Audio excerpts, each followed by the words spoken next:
மகாலிங்கபுரம் ஐயப்பன் கோயில் போயிருந்தோங்க. எதுக்கு தெரியுமா? பரிசுத்தப்பா இருமுடி கட்டினாரு, அதுக்காக கோயில் போயிருந்தோம். அங்கே போனோடனே பரிசுத்தோட வேலை என்ன தெரியுமாங்க? ஸ்நாக்ஸ் பாக்ஸ் எடுமா, இதாங்க பிக்னிக் போகிற மாதிரி நினச்சிக்கிறாங்க. அவனுக்கு பாருங்கள், எல்லோரும் சிரிக்கிறாங்க பாருங்கள். கலர் கலர் பாக்ஸ் பாருங்கள். அவருக்கு ஒரு ஒரு பாக்ஸ்லேயே ஒன்று ஒன்று ஸ்நாக்ஸ் வச்சு எடுத்துகிட்டு போனோம், அவருக்கு வாய்க்கு ருசிக்கு ஏற்ற மாதிரி.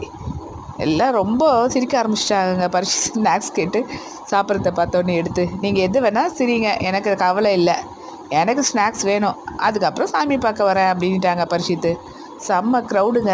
நல்ல பெரிய கோயில், ரொம்ப அழகாக இருந்தது. ஐயப்பன் அலங்காரம் ரொம்ப அழகாக இருந்தது. அதுக்கப்புறம் ஐயப்பனை சுற்றி நிறைய சாமிகள் இருந்தாங்க. எல்லா சாமியும் அலங்காரம் நல்லா இருந்தது. நல்லபடியாக இருமுடி கட்டி முடித்தோம். அதுக்கப்புறம் பரிசுத்தம் நல்லபடியாக ஸ்நாக்ஸ் சாப்பிட்டு முடித்தார். அவங்க அப்பாவை மலைக்கு அமுச்சு வச்சுட்டு எல்லோரும் சந்தோஷமாக வீடு வந்து சேர்ந்தோங்க. சாமியே சரணமையப்பா.